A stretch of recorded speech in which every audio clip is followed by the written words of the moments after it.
Lieutenant Sarah Chen had always found solace in the simple ritual of making coffee, the familiar sound of water heating, the rich aroma filling the air, and the steady rhythm of pouring provided a moment of calm in her otherwise demanding military career. This particular morning felt no different, as she stood in the small kitchen of the officers' quarters at Naval Air Station Oceana, carefully measuring the grounds for what she assumed would be just another ordinary Tuesday. The base was buzzing with its usual activity. Fighter jets roared overhead during training exercises, their engines creating a symphony that had become the soundtrack of Sarah's life over the past 8 years. She had worked her way up through the ranks, earning respect not through connections or politics, but through sheer determination and an unwavering commitment to excellence. Her colleagues knew her as someone who never backed down from a challenge. Whether it was mastering a complex navigation system or standing up for what was right in difficult situations. As the coffee finished brewing, Sarah poured herself a cup, savoring the steam that rose from the dark liquid. She had developed this morning routine during her early days as an ensign. When the pressure of military life felt overwhelming, the quiet moments with her coffee had become sacred, a time when she could gather her thoughts and prepare for whatever the day might bring. Little did she know that this particular morning would change the trajectory of her entire career. The officers' lounge was relatively quiet at this hour. A few early risers sat reading reports or checking their phones, but most of the base personnel wouldn't arrive for another 30 minutes. Sarah appreciated this peaceful time before the chaos of daily operations began. She settled into her usual chair near the window, where she could watch the sunrise paint the sky in brilliant shades of orange and pink. Her mind wandered to the upcoming inspection that had everyone on edge. Admiral Morrison, a legendary figure in the Navy known for her sharp intellect and no-nonsense approach, was scheduled to visit the base later that week. Morrison had a reputation that preceded her wherever she went. Stories of her decisive leadership during critical missions and her ability to spot potential in young officers had become the stuff of Navy folklore. Sarah had heard countless tales about Admiral Morrison during her years of service.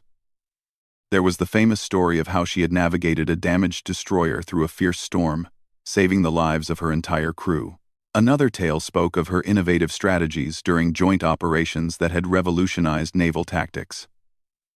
But perhaps most intriguing were the quieter stories about how she had mentored young officers, identifying talent that others had overlooked, and helping shape the next generation of naval leaders. The base commander had been particularly stressed about the upcoming visit, calling multiple meetings to ensure everything would be perfect. Equipment had to be spotless, reports had to be flawless, and everyone was expected to perform at their absolute best. Sarah understood the pressure, but she also believed that authentic performance was more valuable than putting on a show.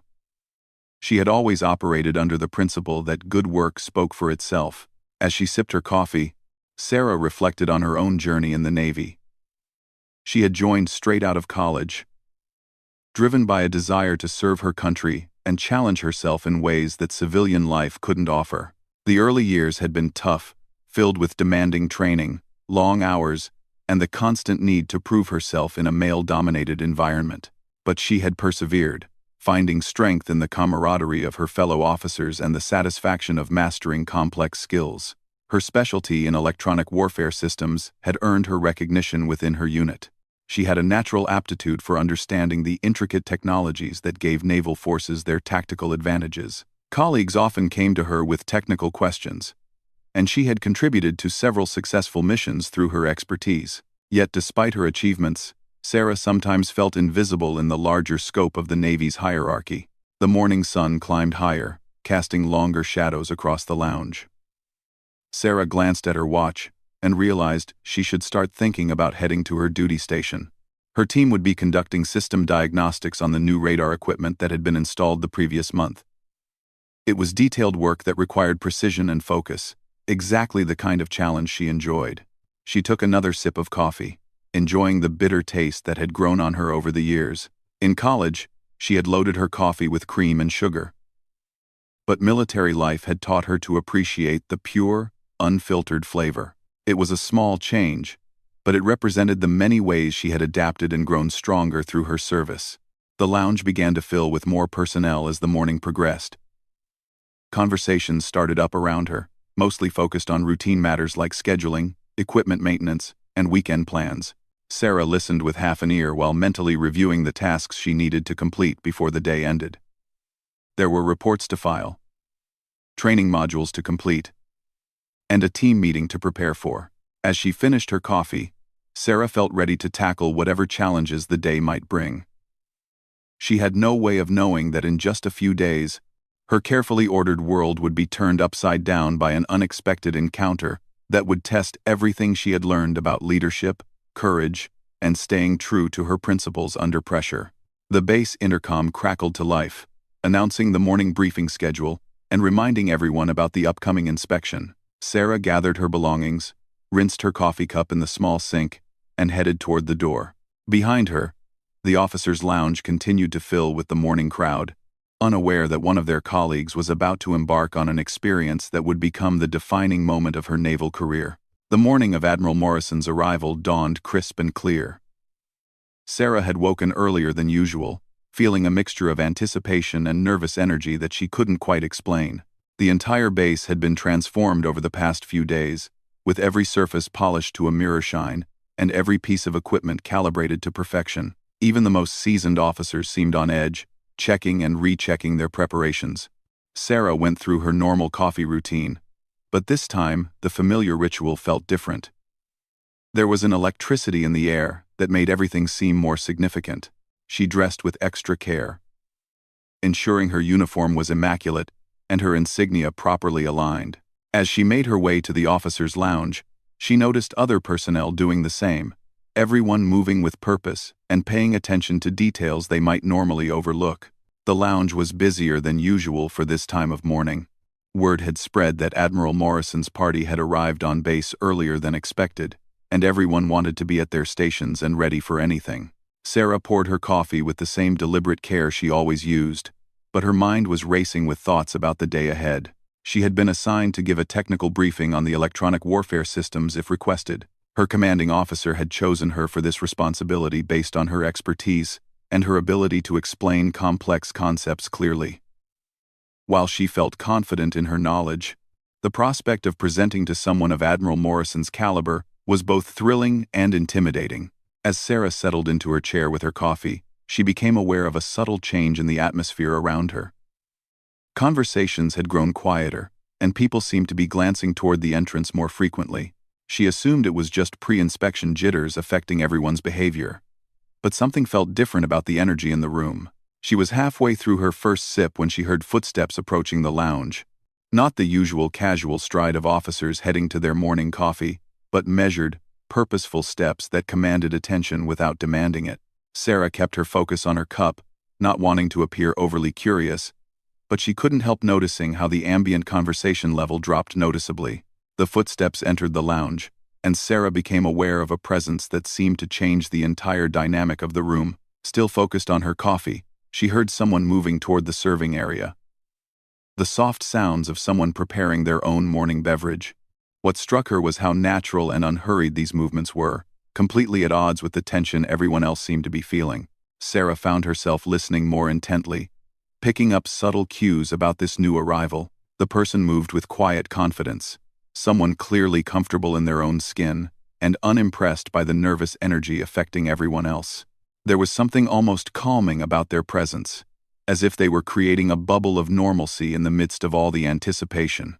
She risked a quick glance around the room and noticed that every other person present had gone completely still. Officers who had been in animated conversation moments before were now sitting in perfect silence, their coffee cups frozen halfway to their lips. The transformation was so complete and sudden that it would have been comical under different circumstances. The mystery person finished preparing their coffee and began moving through the lounge, their footsteps creating the only sound in what had become an unnaturally quiet space.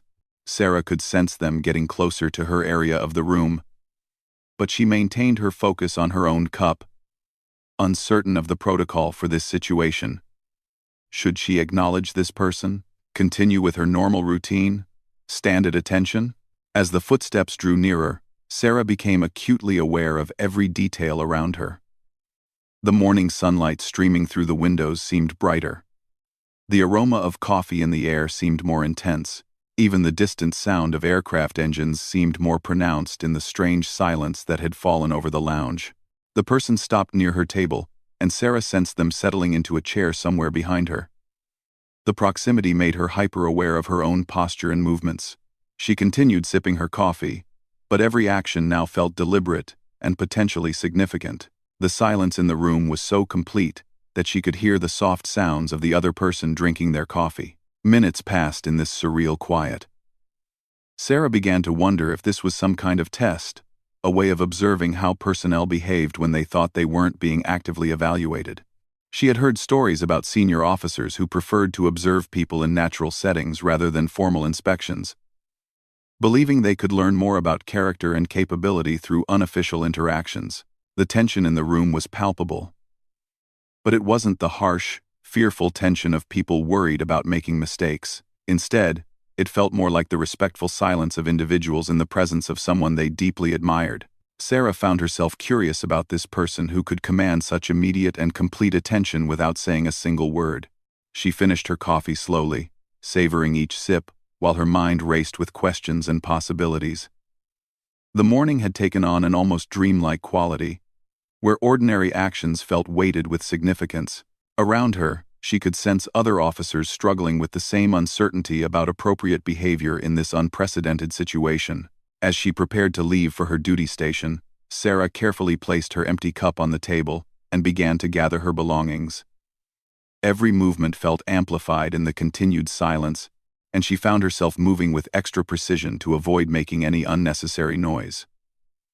The normal morning routine had been transformed into something that felt almost ceremonial. Just as she was about to stand and head toward the exit, she heard a voice behind her. It was calm, clear, and carried the unmistakable tone of someone accustomed to being heard and respected. The voice spoke with quiet authority, each word carefully chosen and delivered with purpose. Lieutenant Chen. Sarah's blood ran cold. Her coffee cup froze halfway back to the table. Every muscle in her body tensed as the realization hit her like a physical blow. Someone of obvious importance knew her name, knew exactly who she was, and had been observing her during what she had assumed was just another anonymous morning coffee break. The silence in the room became even more profound, if that was possible. Sarah could practically feel every pair of eyes in the lounge focused on her, waiting to see how she would respond to this unexpected development. Her mind raced through possibilities and protocols, searching for the appropriate reaction to a situation she had never imagined finding herself in. Sarah's heart hammered against her chest as she slowly turned around, her training taking over despite her shock. Standing before her was Admiral Morrison herself, coffee cup in hand, wearing her service uniform with the same casual confidence she brought to everything else. The legendary officer looked exactly as Sarah had imagined, yet somehow more approachable than the intimidating figure from all the stories. Admiral Morrison, Sarah managed, snapping to attention despite still holding her coffee cup. The surreal nature of the moment made her feel like she was moving through thick water, every action requiring deliberate thought. At ease, Lieutenant. Please, sit down. The Admiral's voice carried warmth that immediately put Sarah slightly at ease, though her mind continued racing. Morrison moved to take the chair directly across from her, settling in as if this was the most natural thing in the world. I hope you don't mind the company. I noticed you seem to have claimed the best spot in the lounge. Sarah sat back down, acutely aware that every other officer in the room was watching this interaction with fascination and envy. She glanced briefly around and noticed that several people had their phones discreetly positioned, clearly wanting to document this unexpected meeting. The Admiral seemed completely oblivious to the attention, or perhaps just accustomed to being observed. I've been reviewing personnel files in preparation for my visit, Morrison continued, taking a sip of her coffee. Your work on the electronic warfare integration project caught my attention. The innovation you showed in solving the frequency interference problem was particularly impressive. Sarah felt a surge of pride mixed with disbelief. She had spent months working on that project, often staying late into the evening to test different solutions. The breakthrough had come during one of those late sessions, when she had approached the problem from a completely different angle. She had never imagined that her work had been noticed at such high levels. Thank you, Admiral. That was a challenging project, but I had excellent support from my team. Sarah's response came automatically, her training in giving credit to others overriding her personal amazement. Morrison smiled at this deflection. I've read the reports. While your team certainly contributed, the creative solutions came from your analysis. The way you identified the harmonic patterns that everyone else had missed showed real insight. She leaned forward slightly, her expression becoming more serious. That kind of innovative thinking is exactly what the Navy needs as we face new technological challenges. The conversation continued for nearly 20 minutes, with Morrison asking thoughtful questions about Sarah's work and her perspectives on emerging technologies. What struck Sarah most was how genuinely interested the Admiral seemed in her answers. This wasn't a perfunctory meeting or a show for the other officers. Morrison was clearly evaluating her, but in a way that felt more like a mentorship conversation than an interrogation. I've been tasked with identifying officers who have the potential for advanced leadership roles, Morrison explained, as their conversation began to wind down. The Navy is evolving rapidly, and we need people who can think beyond traditional approaches while still honoring our core values. Sarah felt her pulse quicken. The implication of what Morrison was saying began to sink in, though she hardly dared to believe it. There's a special assignment coming up, the Admiral continued. A joint task force focused on developing next-generation naval technologies. It would mean a transfer to the Pentagon, working directly with some of the brightest minds in military technology. It's demanding work, but it's also an opportunity to shape the future of naval operations. The room around them seemed to fade away as Morrison outlined the opportunity. Sarah found herself thinking about all the times she had dreamed of being involved in cutting-edge projects, of having the chance to make a real difference in how the Navy approached technological challenges. This seemed almost too good to be true. I won't lie to you, Morrison said, her tone becoming even more serious. This assignment would be intense. Long hours, high expectations, and constant pressure to deliver results. You'd be working with senior officers who don't have patience for anything less than excellence. But based on what I've seen of your work and this conversation, I believe you have what it takes. Sarah felt a moment of vertigo as the magnitude of what was being offered hit her. This was the kind of opportunity that could define her entire career, the chance to work at the highest levels of naval innovation. At the same time, she felt the weight of responsibility that would come with such a position. When would this assignment begin? She asked, her voice steadier than she felt. Next month. I know it's short notice, but the project timeline is aggressive. Morrison finished her coffee and stood up. I don't need an answer right now, but I'll need to know your decision within a week. As the Admiral prepared to leave, she paused and looked back at Sarah. One more thing. The way you handled yourself this morning, staying focused on your routine despite all the commotion, tells me something important about your character. Leadership isn't just about making decisions under pressure. Sometimes it's about maintaining your center when everything around you is in chaos. Morrison walked away, stopping to speak briefly with a few other officers before leaving the lounge. The moment she was gone, the normal sounds of conversation resumed, but at a much more excited level. Several officers immediately approached Sarah, eager to hear details about the conversation that had just taken place. As Sarah fielded questions and tried to process what had just happened, she realized that her quiet morning coffee routine had changed her life forever. The simple act of pouring coffee calmly while maintaining her composure had somehow demonstrated exactly the qualities that Admiral Morrison was looking for in her next assignment. Over the following week, as Sarah weighed her decision, she thought often about that moment when she heard her call sign spoken by one of the most respected officers in the Navy. The silence that had fallen over the room wasn't just about rank or protocol. It was about the recognition that something significant was happening, that careers could change in unexpected moments. Sarah ultimately accepted the assignment, beginning a new chapter of her naval career that would indeed prove to be everything Admiral Morrison had promised. But she never forgot the lesson of that morning, that sometimes the most important moments in life happen when you're simply being yourself, staying calm and focused on the small rituals that keep you grounded. Years later, when Sarah had achieved flag rank herself, she would make a point of observing young officers during informal moments, understanding that character is often revealed more clearly in quiet morning conversations than in formal evaluations. The tradition of meaningful encounters over coffee had become part of her own leadership style, a way of connecting with promising officers and helping them see possibilities they might never have imagined for themselves.